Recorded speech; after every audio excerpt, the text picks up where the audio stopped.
Well, Alex, you're absolutely correct. It's a classic case, and it'll go down in history as one of the most embarrassing examples of the tail wagging the dog in the power-abusing, criminal, corrupt American government. Epitomized by the Chicago gangster Acorn scammer-in-chief and his Black Panther Attorney General. I mean, it pains me deeply. I'm sitting here in this beautiful San Diego with my son Rocco, and we just had a wonderful wedding with my daughter Chantel, with my kids and my grandkids, and my beautiful wife Shemaine is joining me on the road for the incredible gravity-defying career, and the positive energy is palpable and immeasurable. But it pains me tragically, Alex, as I know it does you, to have to admit that our government is out of control, that we're being run by power-abusing, America-hating presidents and vice presidents and attorney generals. The corruption and the abuse of power and the fraud is epitomized by this tail wagging the dog, and that there are black mobs across America that are guilty of the worst racism since the Klan would hang innocent blacks. And here's the real heartbreaker, that as I celebrate the Black Power Tour, paying tribute to my black heroes, the Bo Diddleys and the Chuck Berrys and the Howlin' Wolves and Muddy Waters and James Brown, Little Richard, that the number one cause of a black man dying in America is at the hands of another black man, that the worst racism against blacks is documented and undeniable by blacks, that the blacks have bought into this lie that somehow they're oppressed when the president is black, the attorney general is black, governors are black, senators are black, congressmen are black, mayors are black, Oprah Winfrey, the richest people in the world are black. It is a dirty lie. And if I may, Alex Jones, on the Alex Jones radio show, if I could impress upon and inspire and beg everyone listening now, we have got to reach out to every black person we know and we encounter. We've got to pray for black America and beg our fellow Americans who are black to admit to this suicidal, self-inflicted curse that you've bought into the big lie of Jesse Jackson and Eric Holder and Al Sharpton, that you're not helpless. You're not a slave. You're not worthless. You're not inept. You can do anything you want to do if you just get out from the self-inflicted shackles that have been brought upon by the race baiters and the race industry, the racist industry that have convinced so many black Americans that you're inept, you're incapable of upgrade, you're incapable of independency, the food stamp scam, the welfare scam.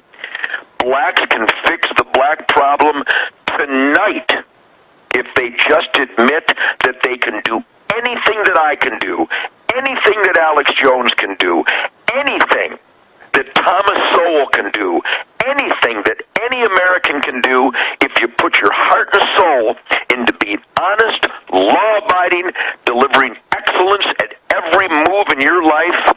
I would like to reach out to black America and tell them to absolutely reject the lie of Al Not-So-Sharpton and Jesse Jackson and the Black Panthers and Eric Holder and Barack Obama.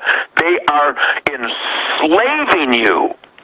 And the real shackles on black America, 100% of the time, come from black America. Let's talk about that briefly, because 94% of black deaths from murder in this country, according to the Justice Department, from 1976 to now, over 262,000 were blacks killing blacks.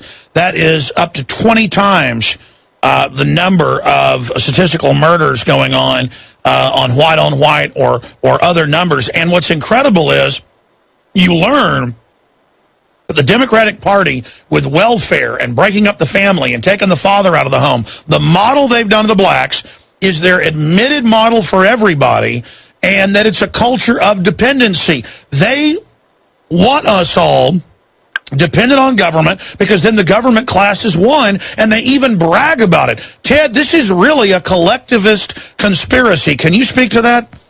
Well, I've seen it my whole life. Let me frame it in the most obvious of eyewitness, boots on the ground, hands-on life of mine.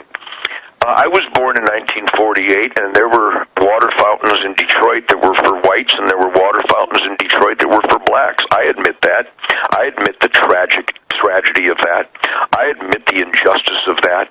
But do you know, Alex, by the 60s and 70s in Michigan, and in my travels across this nation, I travel in every major city in this country since the 1960s. I'm still on tour today. I will play, almost 100 concerts again in 100 cities again this year. And Alex, certainly by 1980, I'm a pretty wide-ranging, radar, alive, gregarious guy. I've been clean and sober for 65 years. My radar is accurate, and it's very perceptive and receptive. Alex, racism against blacks was gone by the time I started touring the nation in the late 60s. It was gone. I have black musicians. I see blacks ascending to whatever heights and successes and powers they wanted. There was no oppression. They might have run into racism occasionally, like I did, because I had long hair, or maybe today the judgmentalism that exists out there because I got long hair and I play loud rock and roll, and because I'm an NRA board of director member. But what it does to interfere with my dreams? Nothing. You can't stop my dreams. And by the 70s and certainly by 1980, nothing existed. Nothing of consequence existed to deter or compromise a black American's dream. If they got an alarm clock, they set it, they took good care of themselves, they remained clean and sober, they spoke clearly, and they demanded excellence of themselves and provided excellence to their employers.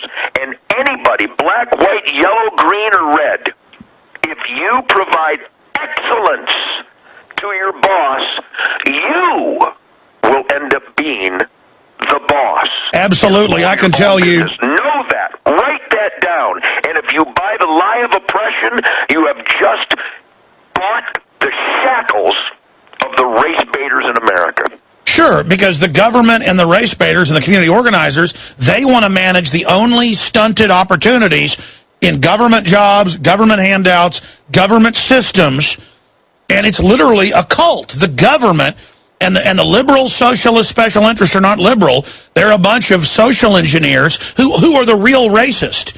You know, Margaret Sanger said in the 1920s,